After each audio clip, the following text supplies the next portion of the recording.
مطابق کام ہوتے امام نے انکار کر دیا. حضرت امام حنیفہ ان کی زندگی میں آپ نے 12 سنا کہ حکومت کے مقاصد ان کی دعوت کو مسترد کر دیا. امام مالک، امام احمد، امام شافعی یہ وہ پاک باز لوگ ہیں کہ اپنے وقت میں بے نیاز ہو کر جس کو حق سمجھا اس کی حمایت کی ہے. عوام کیا کہتے ہیں، حکومت کیا کہتی ہے، دونوں چیزیں نظر انداز کرتی ہے. تو گویا مخصوص مقاصد اور علمی ضرورتوں کو ملحوظ رکھ کر اس کا ساتھ دے، سچائی کو دنیا کے سامنے پیش کرے، بے پرواہ ہو کر کے عوام کیا کہتے ہیں اور اسے پسند کرتے ہیں یا نہیں پسند کرتے. ایک علماء کا ذہن یہ حضرت مجدد الفسانی رحمۃ اللہ علیہ، حضرت شاہ ولی اللہ، حضرت شاہ اسماعیل شہید، حضرت سید احمد سعید رحمۃ اللہ علیہ اجمعین، یہ وہ پاک باز لوگ ہیں کہ جن لوگوں نے عوامی ذہن کو سوچا. ان کے سامنے عوام کی زندگی تھی، ان کی رسوم، عادات، شادی بیاہ، جو کچھ وہ ہو رہا تھا وہ معلوم تھا ان کو. اس سمجھنے کے باوجود پھر ٹکرا گئے، کہا کہ یہ بھی غلط ہے، یہ بھی غلط ہے. عوام نے جو چاہا کہا. فارسی میں قرآن عزیز کا ترجمہ کیا شاہ ولی اللہ نے. عوام برفروختہ ہوئے، انہوں نے کہا کہ خدا کا کلام اور سمجھے شاہ ولی اللہ. یہ عوامی ذہن، لیکن ولی اللہ بے نیاز تھا اس چیز سے کہ عوام خوش ہیں یا نہ خوش.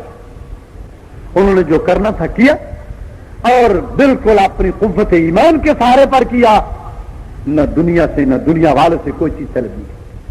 اسماعیل شہید نے رحمت اللہ علیہ جان دے دی عوام کی نصرت کے لیے. ایک گروہ علماء کا وہ ہے جو عوام سے اس طرح گفتگو کرتے ہیں کہ وہ سوچتے ہیں کہ عوام کیا کر رہے ہیں، وہ جو غلط کر رہے ہیں اس کے لیے وہ دلیل تلاش کرتے ہیں کہ یہ بھی صحیح ہے تاکہ عوام خوش ہو. میں اس کو عوامی ذہن سمجھتا ہوں. تو اس ذہن کے علماء جو آپ سے اس زبان میں گفتگو کرتے ہیں جو آپ کو خوش کرتے. آپ نماز نہیں پڑھتے، وہ تقریر میں کھڑے ہوں گے تو وہ نماز کا ذکر نہیں کریں گے، اس لیے کہ آپ کو تکلیف، آپ تو بے نماز ہے. اب آپ کہیں کہ نماز نہ پڑھنا بڑا جرم ہے، انسان کفر کی حد تک پہنچ جاتا ہے، تو جتنے بے نماز ہے وہ مولوی پر ناراض ہوں گے. وہ بات یہاں سے شروع کرے گا کہ وہ حضرت کی تعریف کرے گا جس میں کوئی اختلاف نہیں ہے. اس عوامی ذہن کے علماء جو عوام کی رضا کو اپنے واعظ نصیحت کا مرکز سمجھتے ہیں، ان لوگوں کو سوچنا چاہیے کہ ان کی زندگی وہ اسلام کے لیے مفید زندگی نہیں. عوام کو خوش کرنا یہ اسلام کے مقاصد سے نہیں. اگر اسلام کا یہ مقصد ہوتا کہ عوام خوش رہیں تو حضرت محمد رسول اللہ صلی اللہ علیہ وسلم عوام سے جنگ لیتے ہیں. وہ وہی کہتے جو مکے میں ہو رہا تھا، اسی کی حمایت کرتے جو مکے میں کیا جا رہا تھا. تو ایسا محسوس ہوتا ہے کہ دو ذہن علماء میں موجود ہے. ایک وہ ذہن ہے کہ وہ نقائص کی نشاندہی، خرابیوں کی نشاندہی، بدعملیوں کی نشاندہی، انسانی کمزوریوں کا پتہ دیتا ہے اور ٹھکورتا ہے وہ ذہن کو کہ یہ غلط ہے، یہ غلط ہے، یہ غلط ہے، اسے چھوڑو. شادی، موت، ہر مقام پر جتنی ہم نے غلطیاں اور لفظ یہ ہیں ایک ایک پر نقطہ ہے اور وہ کہتے کہ یہ غلط ہے. ہماری مذہبی رسوم کو دیکھتے وہ اس نگاہ سے دیکھتے ہیں کہ یہ رسوم اپنے مقام سے کہاں ہٹی ہے. وہ فرماتے ہیں یہ بدعت ہے، یہ بدعت ہے. اب عوامی ذہن سے ناراض ہوتا ہے. یہ میں نے عوامی ذہن کہا، یہ کچھ میری بھی غلطی ہے. بد نصیبی یہ ہے کہ خواص میں بھی ایک طبقہ ایسا ہے جو اس ذہن سے متاثر ہے. پڑھے لکھے لوگ سرکاری عہدوں اور بڑی بڑی کرسیوں پر قابض، لیکن ذہن عوامی. وہ عوام کی چیزوں کو صحیح ثابت کرنے کی کوشش کرتے ہیں اور اس انداز میں زندگی گزارنا چاہتے ہیں تو گویا لوگ ان سے خوش ہوں. تو اس انداز کے اہل علم ان سے گزارش ہے کہ وہ اپنے موقف کو سوچیں، اپنے مقام کو سمجھیں اور وہ سوچنے کی کوشش کریں کہ اس دنیا میں اگر یہ راہ صحیح ہوتی تو علماء حق عوام سے مخاصمت نہ کرتے. ائمہ تجدید یعنی وہ لوگ جن کو قدرت نے یہ توفیق بخشی کہ دنیا کی بیماریوں کو دیکھیں، پھر ان تمام بیماریوں کا علاج اور مداوا کریں. اس قسم کے لوگ دنیا میں کم ہوئے, لیکن دنیا کی نگاہیں اور ان کی نظر میں قابل تعریف ہوئی. ایسا وقت جبکہ ملک میں یہ رواج اور عوام اس انداز سے سوچتے تھے کہ جدھر کی ہوا ہو ادھر کو چلو, زمانے کا جو رنگ ہے اس رنگ میں رنگ جانا چاہیے. بادشاہ سلامت کے دربار میں جائیں تو بادشاہ کو سجدہ کریں, سب ہو رہا تھا. مغل بادشاہ بیٹھ کر سجدے کرواتے تھے, مجرے ان کے سامنے ہوتے تھے. حضرت مجدد الثانی انہوں نے اس رسم سے مقابلہ کیا کہ ایسا نہیں ہوگا. بادشاہ کو کوئی حق نہیں پہنچتا کہ ایک مسلمان کے سامنے جھکے. اپنے وقت میں بادشاہ سے لڑ گیا اور اس تمام معاشرے سے لڑ گیا جو اس برائی میں بادشاہ کو تنبیہ نہیں کرتے تھے, بادشاہ کو خوش کرتے تھے. آج ان کا نام مجدد الثانی, یعنی 1000 کے بعد اگلا 1000 جب شروع ہوا تو اس میں سب سے بہتر آدمی جس نے دنیا کی عام خواہشات کے ساتھ تصادم و ٹکر لی وہ حضرت مجدد ہے. اس لیے میں اس عوامی ذہن کے علماء سے گزارش کرنا چاہتا ہوں کہ وہ اپنے موقف کا غور کریں. عوام کو خوش کرنا یہ مقصد نہیں ہے دنیا, بلکہ عوام کی غلطیوں کی نشاندہی اصل مقصد یہ ہے. کنتم خیر امت اخرجت للناس تأمرون بالمعروف وتنہون عن المنکر. فرمایا اگر یہ رل گجا اور عوام کو خوش کرنا مقصود ہوتا تو اس امت کے پیدا کرنے کی ضرورت ہی نہیں تھی.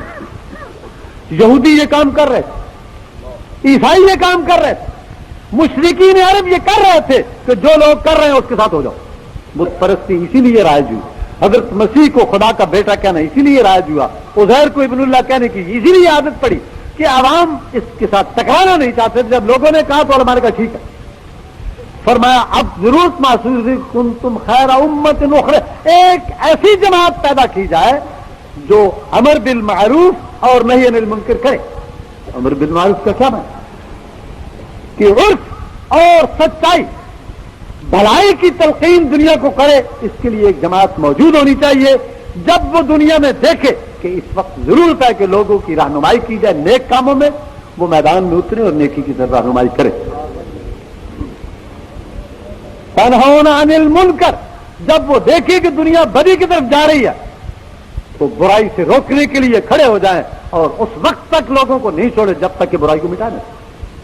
تو گویا اس امت کی نشرت, دنیا میں اسلام کا وجود, حضرت محمد الرسول اللہ صلی اللہ علیہ وسلم کی بعثت, آپ کے ساتھ ایک ایسی جماعت جس نے اسلام کے پھریرے کو اٹھایا اور صاف تاخاف سمندروں کو چیرتی اور پہاڑوں کو رونقتی ہوئی چلی گئی.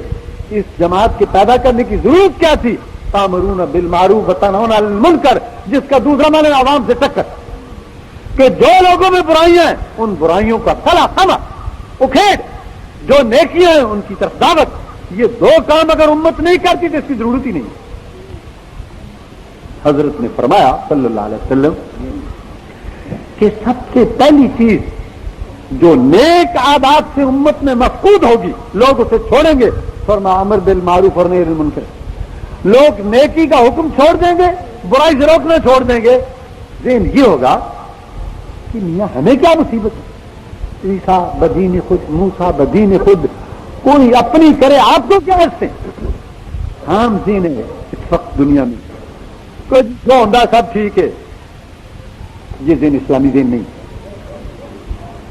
مجھے اور آپ سب کو یہ کوشش کرنا چاہیے اچھے لفظوں میں. میرا یہ قطعی مقصد نہیں کہ آپ لڑے, قطعی مقصد نہیں کہ آپ لوگوں کو گالیاں دیں. مقصد یہ ہے کہ اچھے سے اچھے طریق پر, بہتر سے بہتر لفظوں میں آپ اگر برائی کو روک سکتے روک. حضرت علی کو رضی اللہ تعالیٰ عنہ وارضہ حضرت نے صلی اللہ علیہ وسلم نے یمن کی طرف رخصت کی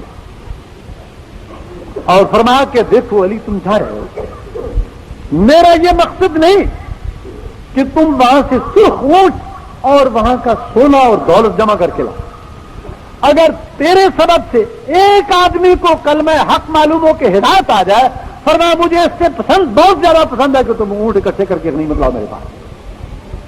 تو گیا مانا کیا تھا کہ دنیا کی رہنمائی اور سچائی کی طرف دعوت اور عوام کی آواز کو راستے اور صلاحیت کی طرف لانا، یہ اصل مقصد ہے انبیاء علیہ۔ عوام کو خوش کرنے والے علماء وہ یقین فرما لیں کہ ان کی روش انبیاء کی روش نہیں ہے، ان کی روش ائمہ کی روش نہیں ہے، ان کی روش اہل تجدید کی روش نہیں ہے، وہ دنیا کے جاہلوں میں سے ایک جاہل ہے کہ جو حالات ساتھ دے رہے ہیں۔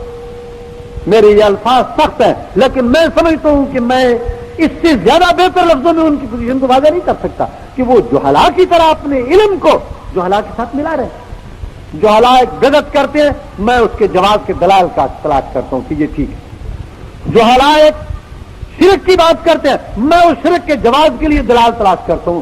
مجھ میں اور جہلا میں کیا فرق ہے؟ وہی میں نے کیا جو جہلا کر رہے ہیں۔ اسی لیے میں نے گزارش کی، جو آیت میں نے پڑھی ہے اس میں ایک اختلاف کا حل ہے۔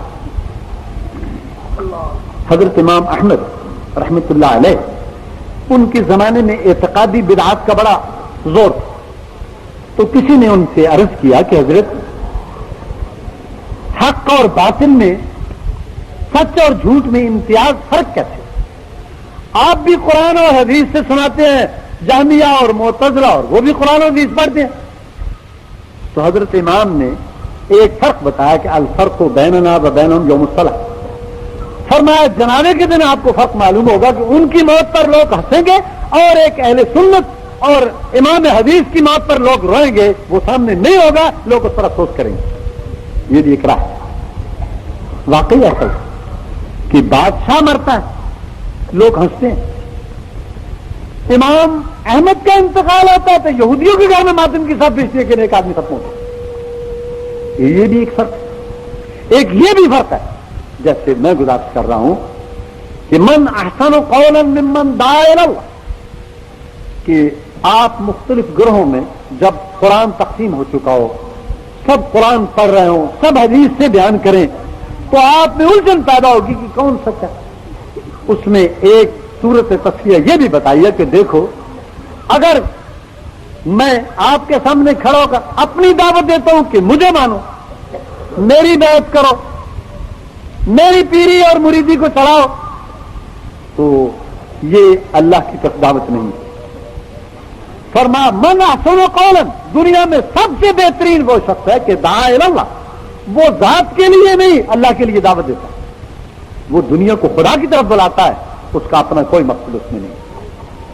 حضرت رسول اکرم صلی اللہ علیہ وسلم آئے، بڑی رفت برتری، اور یہ معلوم کہ آپ سے بڑا آدمی دنیا میں کوئی دوسرا نہیں، لیکن اپنی طرف دعوت بلحاظ محمد نہیں دی صلی اللہ علیہ وسلم، بلحاظ رسول دعوت دی ہے، اطیعوا اللہ و اطیعوا الرسول۔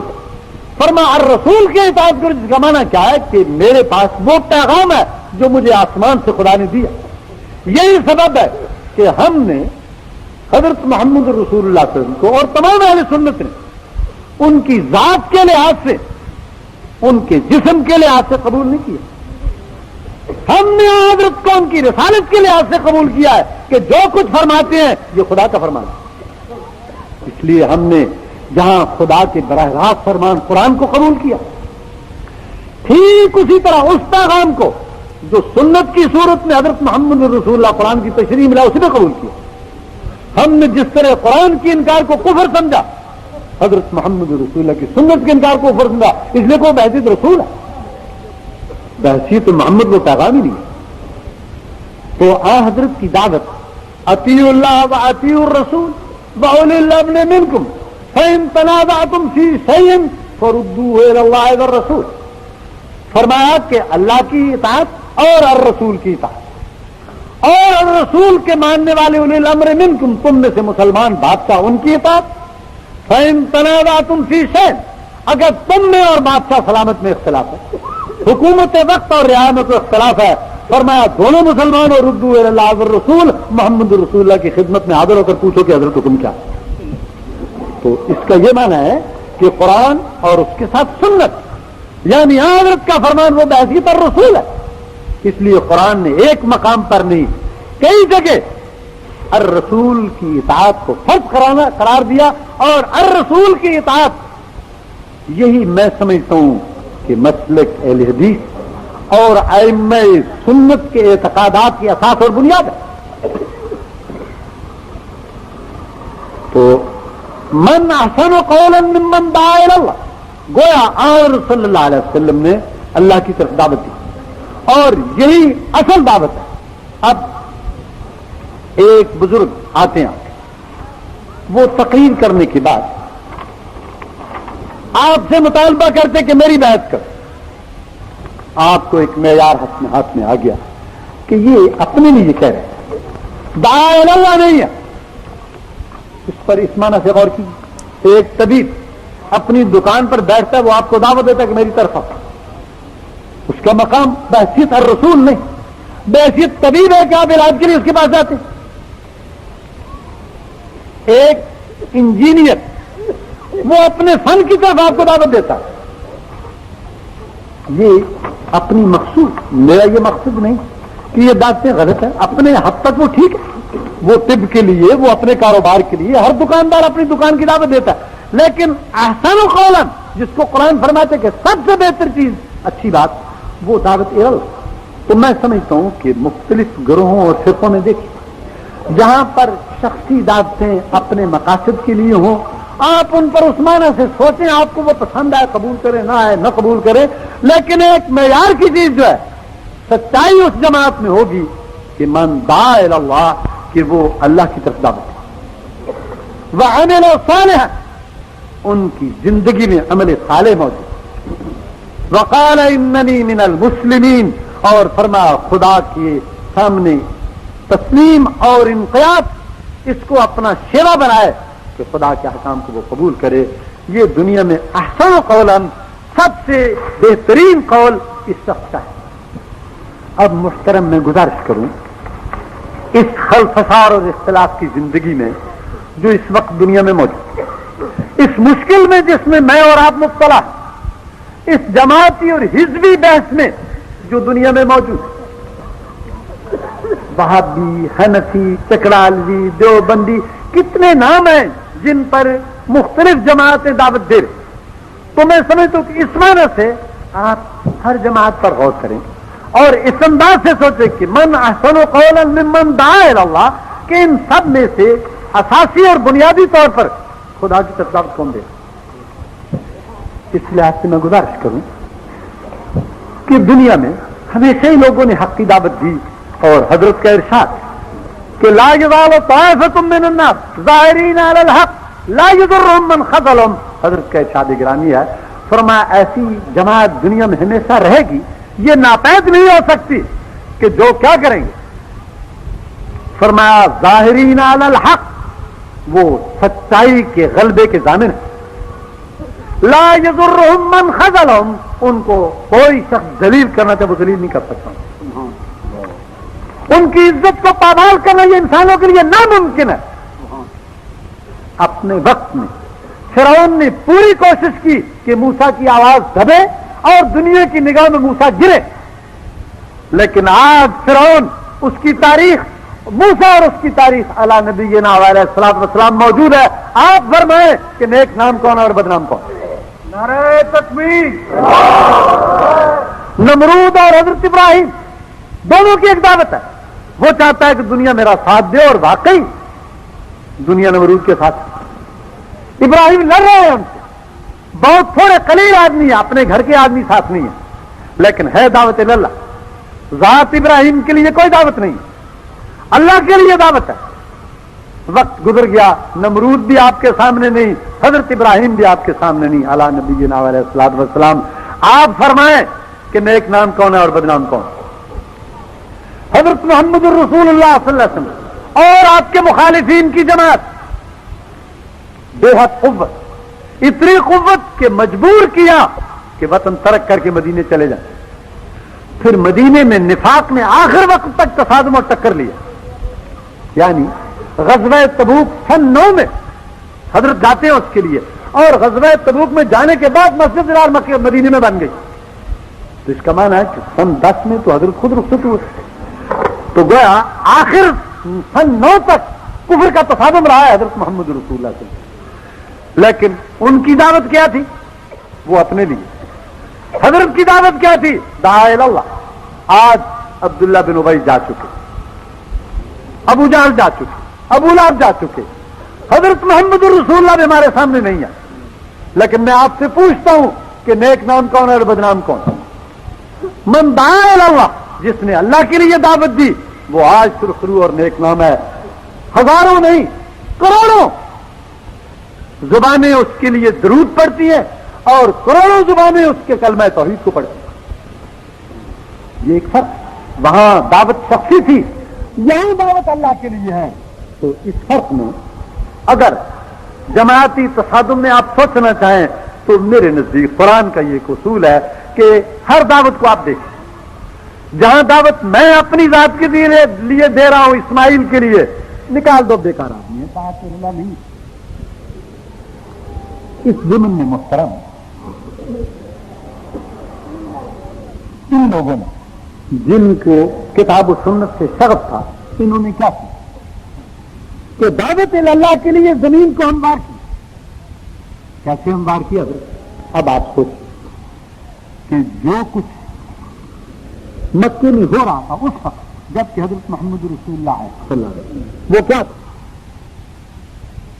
کہ لات کی قبر وہ طائف میں پج رہی،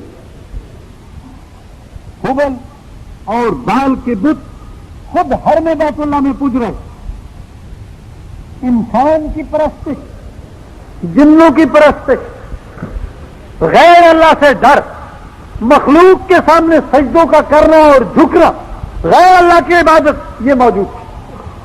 اگر یہ عوام کی روش صحیح تھی، حضرت کا آنا بھی تو حضرت تو یہ چیز نہیں کہتے تھے. تو اب کیا ہو؟ حضرت نے ان سب کی دعوت کو توڑ کر اللہ کی طرف دعوت دی. فرق ایک پیدا ہوا. اب میرے لیے کوئی دقت نہیں ہے، میں ابو جہل کو غلط سمجھتا ہوں، ابو لہب کو غلط سمجھتا ہوں، اس تمام گروہ کو جو بدر سے لے کر تبوک تک ہمارے آقا حضرت محمد رسول اللہ سے لڑے، میں سب کو غلط اور جھوٹا سمجھتا، اس لیے کہ ان کی دعوت اپنی ذات کے لیے، اپنی قوم کے لیے تھی. محمد رسول اللہ کی دعوت اللہ کے لیے. آپ نے وہ ابو جہل کا خطبہ سنا جو انہوں نے بدر کی لڑائی شروع ہونے سے پہلے دنیا کے سامنے اپنی پوزیشن کو واضح کرنے کے لیے کہا. اس نے شاید آج کی اصطلاح میں وائٹ پیپر اسے کہتے ہیں کہ اپنا انڈیا بتایا کہ ہم اس مصیبت میں کیوں پھنسے. اس نے دو چیزیں بتائی کہ ان محمدن شتت امر العرب صلی اللہ علیہ وسلم، کہا ہم اس لیے لڑ رہے ہیں کہ حضرت نے عرب میں تفریق پیدا کی. یہ وہ ٹھیک کرتے ہیں، حضرت نے واقعی تفریق پیدا کی. انہوں نے عرب میں سے اہل کفر کو اپنا ساتھی نہیں رکھا. دوسری بات کیا فرمایا؟ حضرت نے آبا کے دین کو جو پرانا سب لوگوں کا آ رہا تھا اسے ترک کر کے ایک نیا دین پیش کیا. کیا مانا؟ کہ عوام کی دعوت، عوام کے انداز فکر، جس طرح عوام سوچتے تھے اس انداز فکر کو سردار دو عالم نے بدلا. یہ محترم وہی آواز ہے جو آپ کو کہا جا رہا ہے. اور اب ہمارے قیادت بڑی ہائی اتھارٹی کے لوگ ہمیں یہ فرماتے ہیں کہ اسلام کو عوام کا ساتھ، لوگوں کا ساتھ، زمانے کا ساتھ دینا چاہیے. اگر یہ ساتھ نہ دیا گیا تو کہا کہ اسلام ہٹ جائے گا اور دنیا میں یہ فیل ہو جائے گا. یہ کیا ہے؟ عوامی دعوت ہے. انبیاء کی دعوت ہمیشہ سے متفاوت نہیں کی. وہاں اس کی پرواہ نہیں کی کہ عوام کیا کہتے ہیں. وہاں یہ سوچا گیا کہ حق اور صحیح بات کیا. تو ان فقراء نے بالکل اس روش پر، جیسے کہ حضرت کے زمانے میں عوام کی ایک آواز اور ایک حضرت کی آواز تھی. وہ آواز عوام کی عوام کے لیے تھی، اپنے مفاد کے لیے تھی، اپنے آباء و اجداد کے لیے تھی، اپنے قومی مفاد کے لیے تھی، جس کو وہ قوم سمجھتے تھے. حضرت محمد رسول اللہ کی دعوت ان سب بتوں سے مختلف. آپ کی نظر میں قوم بت، آپ کی نظر میں بادشاہ کوئی چیز نہیں تھی. آپ کی نظر میں ایک ہی چیز تھی کہ من قاتل لتکون کلمۃ اللہ ہی العلیٰ، حق کی آواز بلند اور دنیا خدا کی طرف آئے. یہ ایک آواز تھی جس پر حضرت نے لوگوں کو جمع کیا. یہی من احسن قولا ممن دعا الی اللہ، کہ اللہ کی طرف دعوت دی. کوئی شخصی، کوئی قومی کسی بت کے لیے کوئی دعوت نہیں. اب آپ سوچیں کہ اگر وہ عوامی مسئلہ ٹھیک تھا تو وہ تو عرب کر رہے تھے. ان میں اتحاد اور وحدت تھی، وہ شرک پر متحد تھے. کان الناس امۃ واحدۃ فبعث اللہ النبیین مبشرین ومنذرین. فرمایا لوگ کفر پر مجتمع تھے، اللہ نے پیغمبروں کو بھیج کر ان میں سے نیک لوگوں کو الگ کر دیا، تفریق پیدا کی. اس تفریق کو پسند کیا. یہ وحدت صحیح نہیں ہے، اس لیے کہ اس میں دعوت اللہ. اب آگے بڑھیں. اس دور میں جس میں ہم گزر رہے ہیں، آج سے قریباً 200 سال پہلے 10ویں صدی سے شروع ہو کر قریب اس دعوت اللہ کی داغ و بیل ڈالی اور حضرت شاہ ولی اللہ رحمۃ اللہ علیہ اس دعوت کے سب سے اہم داعی ہے. اب وہاں کیا کہ دنیا کے رسوم و عادات ان سے تخالف، گھروں کے رسم و رواج اس پر نشاندہی ہے کہ یہ غلط ہے. لڑکیاں بیوہ ہوتی ہیں، وہاں کی عام عادت یہ ہے کہ اب دوبارہ نکاح نہیں ہو.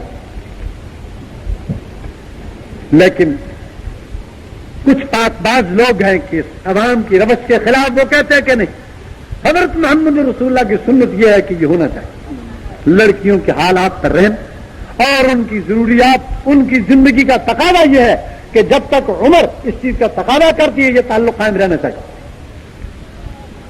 وہاں حضرت کیا ہے کہ قبروں کے سامنے لوگ سجدے کرتے ہیں. اگر یہ روش صحیح جو عوام کر آپ کے شہر میں حضرت خواجہ حفظاری کا مزار، حضرت شاہ محمد غوث کا مزار، آپ دیکھیے کہ وہاں سجدے ہوتے ہیں. یعنی سن 53 کے جیل میں آپ کے لاہور کے بڑے بزرگ موجود تھے. انہوں نے کہا کہ یہ سجدہ نہیں ہے، یہ تو زمین بوسی ہے. یہ خوب نقطہ کاٹ. انہوں نے بڑے سنجیدگی سے مجھے کہا کہ آپ لوگ غلط سمجھتے ہیں، یہ سجدہ نہیں. سجدہ تو وہ ہے جس میں وضو ہو، سجدہ وہ جس میں تسبیح پڑھی جائے. ہم نہ وضو کرتے ہیں، وہ سجدہ قبر پر بے وضوئی کرتے ہیں، اور نہ اس میں تسبیح پڑھتے ہیں. بات خوب. میں نے اس کے کہ حضور قرآن نے جن کو مشرک کہا ہے وہ بتوں کے سامنے وضو کر کے سجدہ کرتے تھے. وضو تو معاہدہ کے اترنے کے بعد سن 6 میں ہوا فرق، یا زیادہ سے زیادہ معراج کے سن 12 نبوی میں. اس سے پہلے عرب میں وضو جانتا کون تھا؟ سجدے بے وضو ہوتے تھے. تسبیح حضرت محمد رسول اللہ نے بتائی. یہ سارے سجدے جن کو مشرک کہا ہے اور جن کے ساتھ پورے 23 سال سردار دو عالم نے جنگ لڑی ہے، یہ بے وضو تھے اور یہ اس اصطلاح کے مطابق یہ زمین بوسی تھی. کسی کو شرک قرار دیا. تو غور فرمائیے کہ یہ تو ہو رہا تھا دنیا میں. اب من احسن قولا ممن دعا الی اللہ، ایک شخص نے اللہ کی طرف دعوت دی اور یہ روک دیا. ٹھیک یہی حالات اس وقت کافی عرصے سے دنیا میں موجود ہیں کہ بزرگ اپنے وقت میں وہ بزرگ نیک آتے، انہوں نے قرآن کی خدمت کی، سنت کی خدمت کی، علم و دیانت کی خدمت کی. خواجہ حجویری خود ان لوگوں میں ہے، حضرت شمس تبریز اور وہ شیخ کبیر الدین، یہ اپنے وقت کے اولیاء پاک اور نیک لوگ ہیں جنہوں نے اپنے وقت میں اللہ کے دین کی خدمت کی. لیکن اس کے بعد پھر ہم جیسے کمزور پیدا ہوئے استخوان فروش جنہوں نے ان بزرگوں کی ہڈیوں کو بیچ کر کھانے کی کوشش کی. پھر وہی خانقاہیں جو کسی وقت رشد و ہدایت کے روشن چراغ سے وہ افیم اور چرس فروشی کے اڈے ہو گئے. وہی مقامات جہاں سے لوگ نفس کشی کی تعلیم حاصل کرتے تھے وہ نفس پرستی اور زناکاری کے اڈے بنے. یہ ہے نہیں دنیا میں، آپ دیکھ نہیں رہے یہ کیا ہو رہا. پھر انہی کی اطاعت اور فرمانبرداری میں ہنسی اور بابی کی تقسیم ہو رہی ہے. اب میں آپ سے من احسن قولا ممن دعا الی اللہ وعمل صالحا وقال اننی من المسلمین. قرآن کے معیار پر پرکھیے شخص کی دعوت کون دے رہا ہے، غیر اللہ کی پرستش کی دعوت کون دے رہا ہے. میں بھی اپنے لیے قرآن پڑھتا ہوں، وہ بھی پڑھیں گے، لیکن اس کی روح جس کو بطور معیار سے آپ کو سمجھنا ہے وہ قرآن کا ارشاد ہے. من احسن قولا ممن دعا الی اللہ. اگر اس میں خدا کی وحدانیت موجود ہے تو وہ تعلیم چاہیے. اگر اس میں غیر کا دخل ہے تو پھر اس کا نام اولیاء کا ادب کہیے، علماء کا احترام کہیے. جو آپ اس کا نام رکھیں مگر خدا کی بے ادبی ہو، میں اسے خدا کا ادب نہیں سمجھتا. اس لیے قرآن کے معیار کے مطابق من احسن قولا ممن دعا الی اللہ وعمل صالحا، یہ دعوت غلط. اس لیے ان مساکین کی جماعت میں جن کا آپ جو چاہیں نام رکھیں، لیکن میں سنتا ہوں داعیان اللہ ان لوگوں نے کیا کی؟ آپ سے ان بزرگوں سے جن کے ساتھ ان کی ذاتی مراسم اور تعلقات تھے، ان سے اس بنا پر ٹکر لی کہ یہ پرستشی درست نہیں. بزرگوں کے مزاروں پر زمین بوسی سجدے، یہ قرآن اور سنت کی تعلیم نہیں. اس چیز کے جاری ہونے سے خدا کی طرف